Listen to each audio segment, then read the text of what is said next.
Iran US രണ്ടാം ഘട്ട ആണവ ചർച്ച ആരംഭിച്ചു. ഒമാന്റെ മധ്യസ്ഥതയിൽ സ്വിസ് നഗരമായ ജനീവയിലെ ഒമാനി മിഷൻ ആസ്ഥാനത്താണ് ചർച്ച നടക്കുന്നത്. യുഎസിന്റെ പശ്ചിമേഷ്യൻ പ്രതിനിധി സ്റ്റീവ് വിറ്റ്കോഫും ട്രംപിന്റെ മരുമകൻ ജാരഡ് കുഷ്ണറുമാണ് ചർച്ചയ്ക്കായി ജനീവയിലെത്തിയത്. ഫെബ്രുവരി ആദ്യം ഒമാനിൽ നടന്ന ചർച്ചയിലും ഇരുവരും പങ്കെടുത്തിരുന്നു.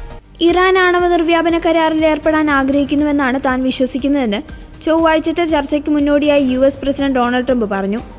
ചർച്ചകൾ വളരെ പ്രധാനപ്പെട്ടതാണെന്ന് വിശേഷിപ്പിച്ച അദ്ദേഹം ചർച്ചകളിൽ താൻ പരോക്ഷമായി ഇടപെടുമെന്നും വ്യക്തമാക്കി. ഒരു കരാറിലെത്താത്തതിന്റെ അനന്തരഫലങ്ങൾ ഇറാൻ ആഗ്രഹിക്കുന്നില്ലെന്നാണ് ഞാൻ കരുതുന്നത്. കഴിഞ്ഞ വർഷം US ഇറാനിലെ ആണവ കേന്ദ്രങ്ങൾ ബോംബിട്ട് തകർത്തപ്പോൾ ചർച്ചകളിൽ സ്വീകരിച്ച കടുത്ത നിലപാടിന്റെ അനന്തരഫലം ഇറാൻ പഠിച്ചു. ഇറാന്റെ ആണവശേഷി ഇല്ലാതാക്കാൻ B-2 വിമാനങ്ങൾ അയക്കുന്നതിന് പകരം ഒരു കരാർ ഉണ്ടാക്കാമായിരുന്നു. പക്ഷെ ഞങ്ങൾക്ക് B-2 വിമാനങ്ങൾ അയക്കേണ്ടി വന്നു. അതിനാൽ കരാറിലെത്തിയില്ലെങ്കിൽ ഉണ്ടായേക്കാവുന്ന പ്രത്യാഘാതങ്ങളെക്കുറിച്ച് ഇറാൻ ബോധവാന്മാരായിരിക്കണമെന്നും ട്രംപ് പറഞ്ഞു. അതേസമയം ആണവ വിഷയത്തിൽ കൂടുതൽ യാഥാർത്ഥ്യബോധമുള്ള നിലപാടിലേക്ക് US നീങ്ങിയെന്നാണ് തങ്ങൾ വിശ്വസിക്കുന്നതെന്ന് ഇറാൻ വിദേശകാര്യ മന്ത്രാലയം വ്യക്തമാക്കി.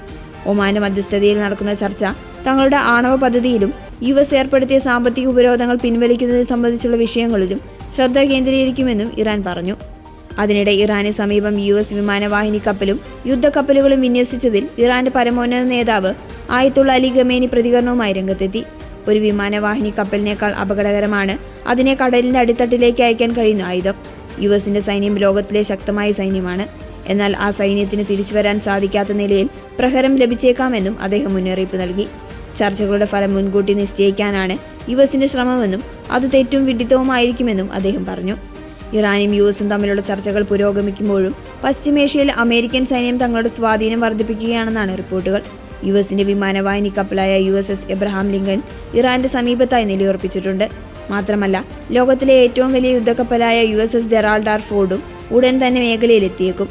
അതേസമയം USന്റെ സൈനിക നീക്കങ്ങൾക്ക് മറുപടിയായി ഇറാന്റെ IRGC തന്ത്രപ്രധാനമായ ഹോർമൂസ് കടലിടുക്കിൽ നാവികാഭ്യാസം നടത്തിയിരുന്നു.